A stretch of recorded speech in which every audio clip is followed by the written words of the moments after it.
Manis well. Manis well nggak? Well nggak, di mana Pak? Well nggak? Ini jawabannya well. Manis ini kan anak-anak muda ini mengeluhkan soal lapangan pekerjaan terlebih di Bandung ataupun Jawa Barat. Bagaimana Paris langkah konkret Ya, depan? gini. Pertama, ini adalah sebuah acara yang diberi nama Desak Anies. Anak-anak muda berkumpul di sini dan semua bebas bertanya apa saja, topiknya apapun juga dengan caranya masing-masing. Dan saya sampaikan kepada semua bahwa sudah saatnya anak-anak muda dan bangsa Indonesia punya kebebasan untuk berbicara. Tidak ada rasa takut untuk mengungkapkan pendapat. Dan itu komitmen kami untuk Indonesia ke depan. Jangan sampai ada rasa takut untuk berpendapat, karena kita sesungguhnya negara demokrasi yang memberikan kebebasan untuk berpendapat. Dan ruang tadi adalah contoh bagaimana kebebasan itu diberikan. Dan pertanyaan-pertanyaan yang disampaikan dengan segala macam isu yang saya pun tidak menduga akan ditanyakan.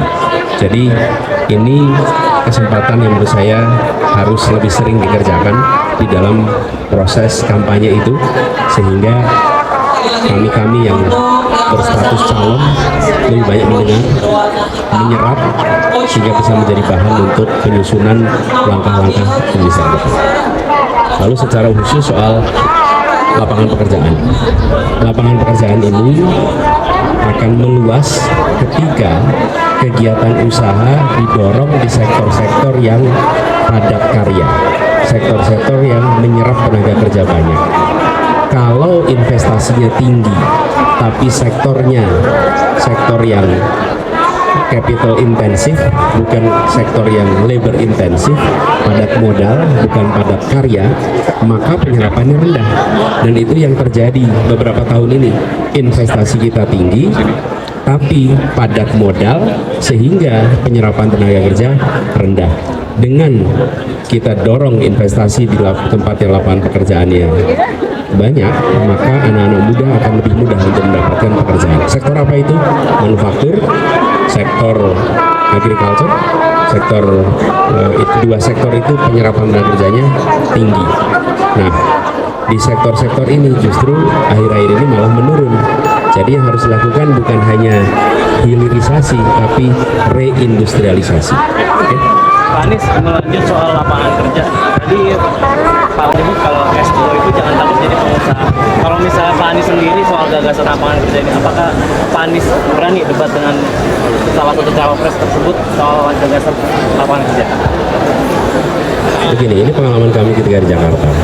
Kami menghadapi kebutuhan lapangan pekerjaan dengan mendorong tumbuhnya UMKM, dengan memudahkan izin UMKM. Dahulu UMKM itu hanya bisa dikerjakan di daerah yang zona usaha. Sekarang di zona manapun bisa UMKM selama bukan zona hijau. Tujuannya apa? Supaya semangat entrepreneurship dan kesempatan luas di pasar itu bisa mereka tangkap.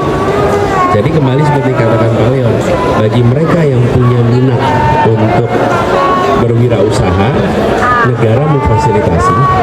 Tapi bagi mereka yang minatnya untuk bekerja profesional, maka lapangan pekerjaannya harus disiapkan. Gitu. Oke, cukup ya. Panis. Yang pelaku-pelakunya harus dapat sanksi. Jadi kalau menurut saya yang menghentikan itu justru yang harus dapat sanksi. Panis harus ada penguatan lembaga instansi dalam hal ini. Ya nanti kita lihat.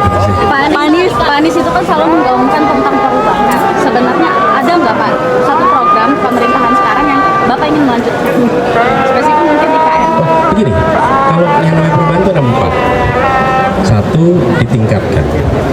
Apa yang ditingkatkan? Yang kedua, apa yang dikoreksi? Yang ketiga, apa yang dihentikan? Yang keempat, apa hal baru yang harus dikerjakan?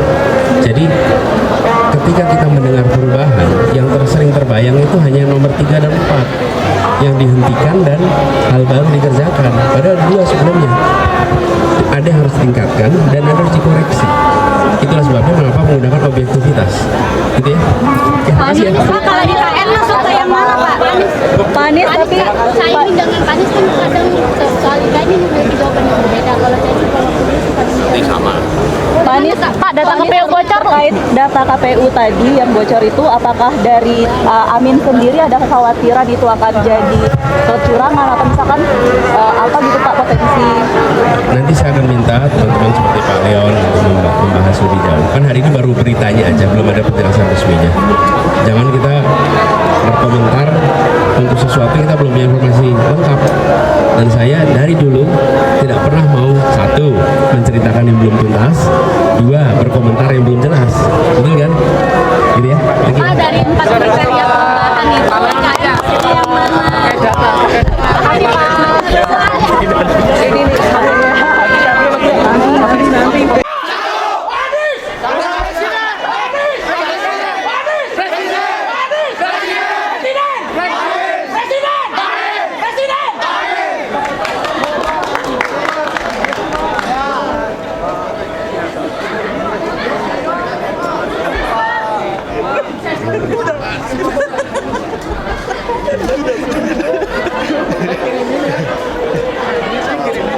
Iya, Akang Teteh. Ini mau nanya terkait diskusi dengan Pak Anies Baswedan tadi ya. Nah di sini salah satu nih ya ada yang bertanya juga ya ini ya.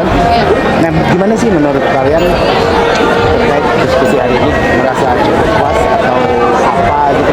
Bisa diceritakan? Mungkin sedikit aja karena kan mungkin ini satu hal yang baik, langkah yang baik juga untuk seorang pemimpin mau menemui rakyatnya sendiri gitu. Apalagi memang dari segi kita sendiri diperlukan sekali antara komunikasi seorang pemimpin dengan masyarakat untuk mewujudkan Indonesia di masa depan yang lebih baik lagi.